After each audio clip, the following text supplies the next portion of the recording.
We need to talk about what you owe us. My father didn't say hello. He didn't knock. He just slammed a thick manila folder onto my glass coffee table, shattering the silence of my apartment. Behind him, my mother and sister stood in my entryway, looking at me, not with love, but with calculation. They had used an emergency key to break into my home, and the audacity in the room was so thick I could taste it.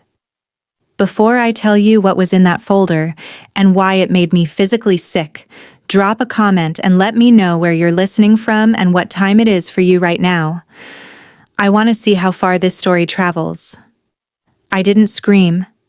I didn't ask how they got in. My phone was already in my hand. I opened my smart home app. But delete user parents. But delete user spare key. The lock on the door beeped softly. A digital confirmation that once they walked out of this apartment, they were never getting back in. It was a small sound, but it felt like a gavel dropping. "Open it," my mother said, her voice trembling with that specific pitch she used when she wanted to play the victim. "See what your selfishness actually costs." I flipped the folder open. It wasn't a lawsuit. Not yet. It was a spreadsheet. Rows and columns printed on crisp white paper detailed down to the cent. The title made me blink. Cost of raising Caitlin years 0 to 18. I ran my finger down the list. Diapers, formula, a pro-rated share of the mortgage for my childhood bedroom, utilities, dental copays. There was even a line item for emotional labor and parenting time billed at $20 an hour. At the bottom, a bold figure stared back at me. $500,000 plus interest. My name is Caitlin. I'm 24 years old and I build brands for a living. I understand value. I understand leverage. And looking at that piece of paper, I understood exactly what I was to them. I wasn't a daughter. I was a portfolio. "You're successful now," my father said, his voice steady and reasonable, like he was discussing a merger rather than extortion. "You built this business on the foundation we provided: food, shelter, safety. That wasn't free, Caitlin. It was an investment. And now that the asset has matured, it's time to pay dividends." I looked at him, and suddenly the picture cleared. The anger didn't hit me hot, it hit me cold. They genuinely believed this. They didn't see themselves as thieves. They saw themselves as investors collecting an overdue return. Karen was the high-risk stock that had crashed, the failed influencer, the drain on their resources. I was the hedge. I was the safe bet they had ignored for 2 decades, leaving me to grow quietly in the dark until I started paying out. They weren't ashamed of demanding $500,000 for doing the bare minimum required by law. They felt entitled to it. In their minds, my success wasn't mine. It was simply the return on investment they were owed for keeping me alive. "You want $500,000? I said, my voice flat. "For raising me?" "It's fair," my mother said, wiping a dry eye. "We sacrificed so much, and look at you. You have so much more than you need.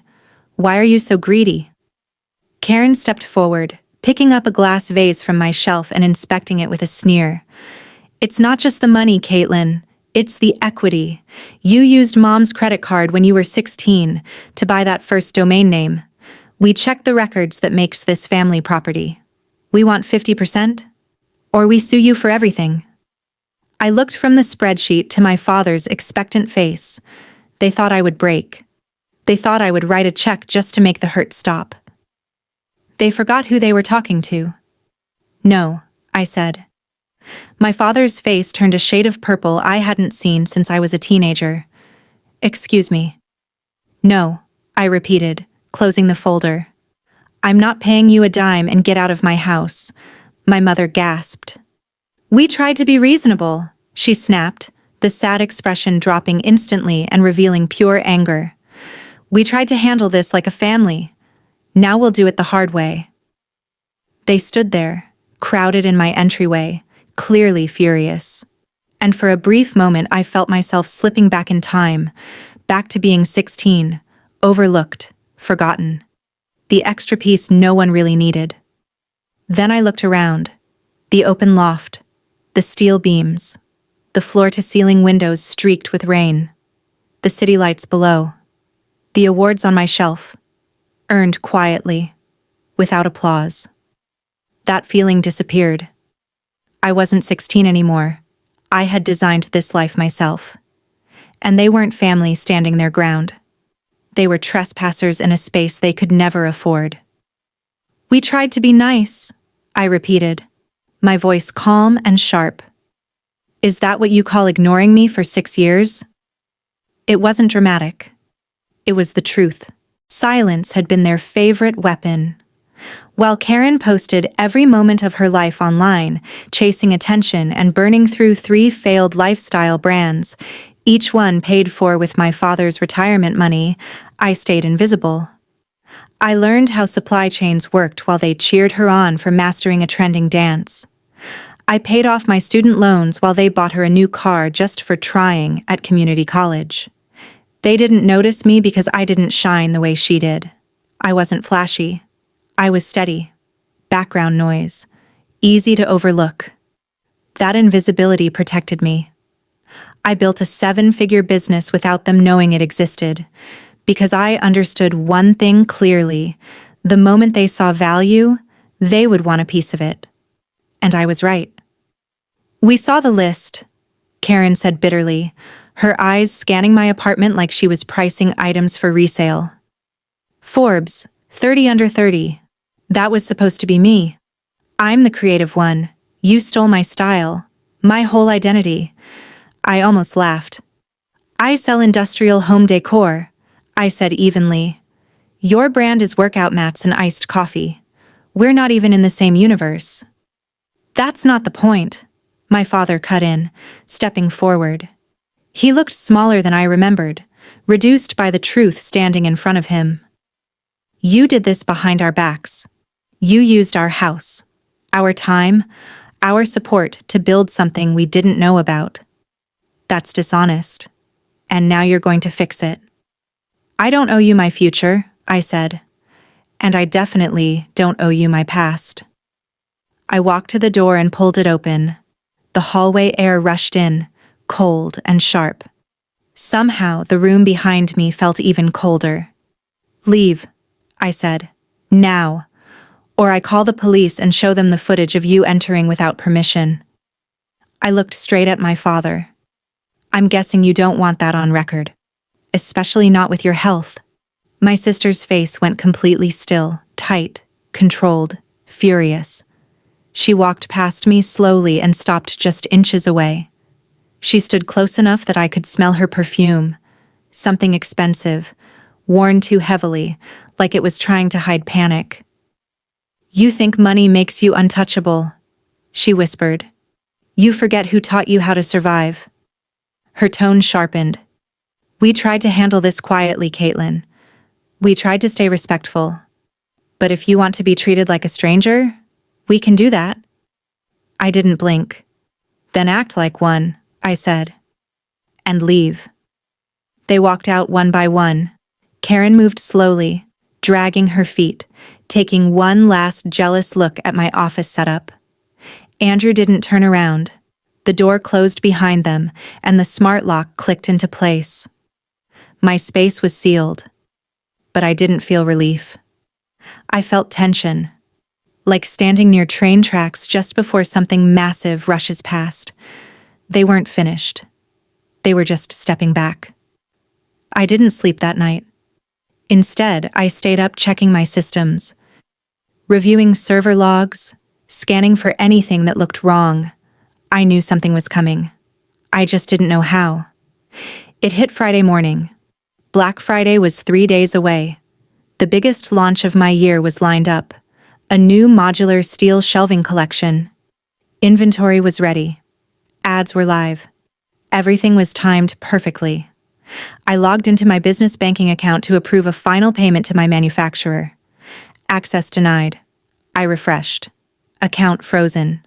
Code 44B. My hands shook as I called the bank. "Ms. Anderson, the representative said, her voice stiff and cautious. We received a court order this morning related to a pending lawsuit involving promissory estoppel and unjust enrichment. There's also a notice connected to a federal tax review. I stopped breathing. Until this is resolved, she continued, all accounts are locked. The phone slipped from my hand. They didn't just sue me, they shut me down. Court cases take months. Account freezes take minutes. They knew exactly what they were doing. They weren't trying to win legally. They were trying to break me financially. If I didn't pay my manufacturer by Monday, the inventory was gone.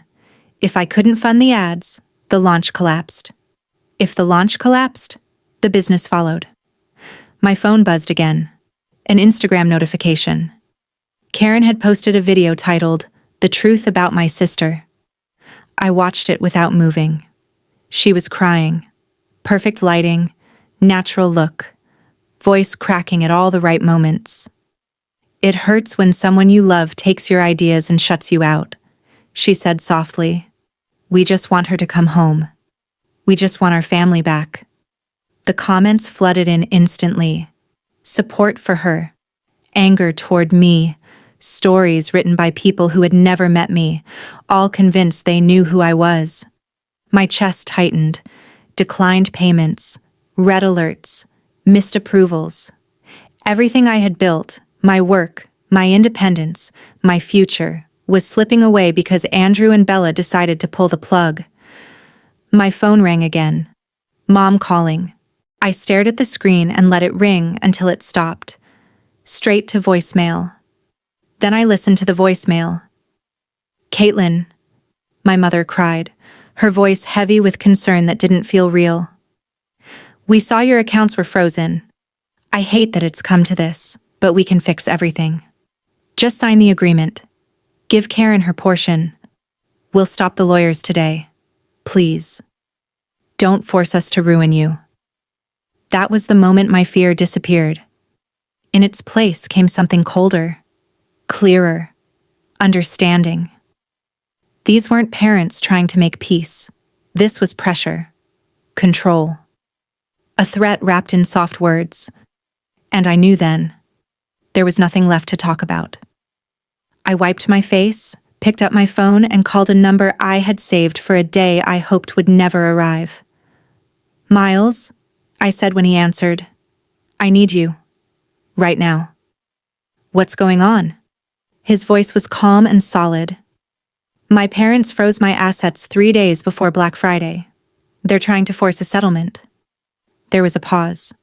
Do you want to settle? No, I said. I want to fight this properly. I'll be there, he replied. 20 minutes. Bring everything. Miles's office felt like a vault. Glass, steel, and silence. There was no sympathy offered. No emotional speeches.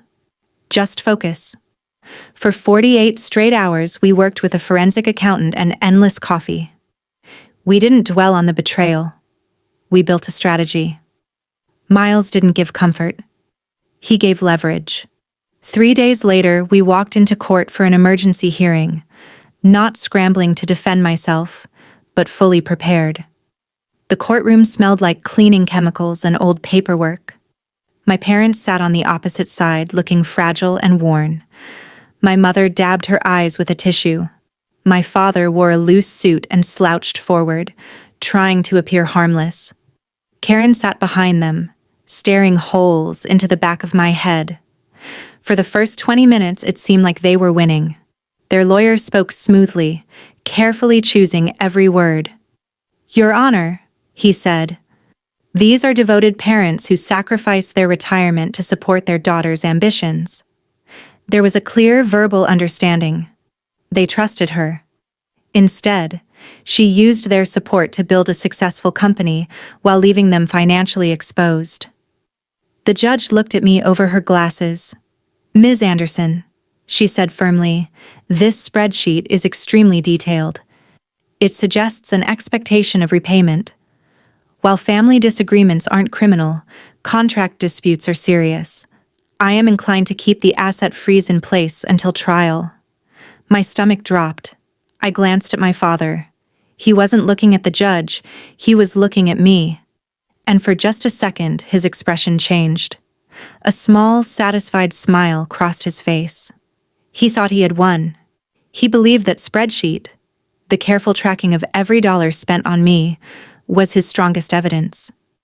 He didn't realize it was the very thing that would undo his case. Miles stood. He didn't raise his voice. He didn't dramatize anything. He simply held up a single page. "Your Honor," he said calmly, "we are not disputing these expenses. In fact, we appreciate how detailed the plaintiff has been." He approached the bench and handed over a file. "Because by presenting this document as a business arrangement, fees for services and long-term financial support, the plaintiff has created a different issue entirely." The room was silent. "If this $500,000 figure represents income," Miles continued, "then it should have been reported as taxable earnings." He turned toward my father. "Our team compared this spreadsheet with Mr. Anderson's tax filings over the past 20 years. The color drained from my father's face. Not a single dollar was reported. Miles didn't stop there. And our forensic audit also uncovered where the funding for Karen's lifestyle actually came from. It was not retirement savings. Mr. Anderson has been diverting money from his own employees' pension fund to cover his personal debts." The statement landed hard. "He didn't take legal action because my client owed him anything," Miles continued. "He did it because he needed cash, fast, to cover a growing shortfall before regulators discovered it. That was the real cost of greed. It makes you obsess over what you believe you're owed, while completely ignoring what you owe others." Andrew tried to use the legal system to take money from his daughter. What he failed to remember was that the law doesn't work in just one direction. By carefully listing every expense, from diapers to utility bills, to claim a debt, he had unknowingly created a signed record of his own financial misconduct. He wanted to be seen as a businessman. Instead, he documented his own wrongdoing. "You wanted to review your daughter's finances," Miles said calmly. "What you actually did was trigger a full review of your own." The room went silent. The judge's expression changed. The sympathy faded, replaced by visible concern. She compared the tax filings to the spreadsheet, then slowly looked up at my father. Andrew had gone pale. His mouth opened, then closed again, but no words came out. My mother wasn't crying anymore. She looked frozen in place. "Mr. Anderson," the judge said, her voice firm and unmistakably serious, "is this information correct?" He didn't respond. He couldn't. "Case dismissed with prejudice," the judge announced, striking the gavel with finality. "This matter will not proceed further." She paused. "And due to the information presented today, this court is referring the case to federal authorities for a full investigation." That was the end of it. "Mr. Anderson," the judge added firmly, "I strongly suggest you retain a qualified defense attorney." Andrew sank back into his chair. He looked empty, like whatever strength he thought he had was finally gone. Bella broke down completely. This wasn't the dramatic crying she usually performed to get sympathy. This was real panic. The sound of someone realizing their world was falling apart. Karen didn't cry at all. She sat still, staring at the floor, frozen in shock. I didn't smile. I didn't feel victorious. I just felt finished, but not quite. "Wait," I said, my voice steady as it cut through the quiet noise of the courtroom. "There's one more thing." I reached into my bag and pulled out a thick envelope. Miles took it from me and handed it to the court officer, who passed it to Andrew. "What is this?" he asked, his hands shaking. "It's an eviction notice," I said calmly. He looked up at me, confused and frightened. "Eviction? That doesn't make sense. We own our house." "You did," I replied, "until 3 months ago. The bank foreclosed after multiple missed payments. I purchased the debt through a holding company." Bella's head snapped up. You bought our house? I bought the debt, I corrected. And since no payments have been made in 90 days, I'm enforcing the foreclosure. The notice is being delivered to the property right now. You have 24 hours to leave. Bella cried out and stepped toward me, completely unrestrained now. You can't do this, she yelled. It's Karen's birthday. How could you be so heartless? I looked at her, really looked, and felt nothing. You tried to ruin my business, I said quietly. You tried to take my future because you felt entitled to it. Now you understand what loss feels like. I turned and walked out of the courtroom with Miles beside me. Behind us, I could hear shouting and crying, but it sounded distant, like noise from a life I no longer belonged to. Outside, I thought I would finally feel relief. Instead, my body stayed alert. Suddenly, Andrew burst through the courthouse doors, red-faced and furious, storming toward us, shouting insults and threats in a blind rage. I froze, preparing to move. But then something unexpected happened. Karen, who had followed them outside, didn't run to help her parents. She didn't step between us. She ran straight to their car.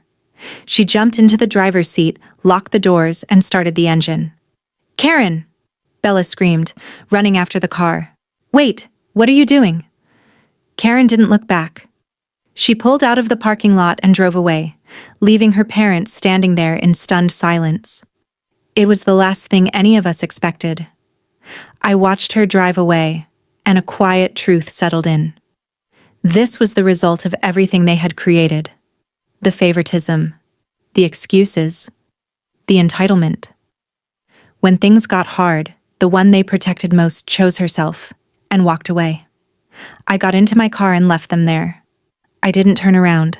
I drove straight to my office. The lights were off, but the city glowed through the windows. I sat at my desk, opened my phone, and scrolled through my contacts. Dad, Mom, Karen. Delete, delete, delete. My phone felt lighter. So did my chest. I logged into my business dashboard. The account freeze was gone. Orders were coming in fast as the Black Friday launch went live. Numbers climbed higher with every refresh, proof of the work I had done, proof of the life I built on my own.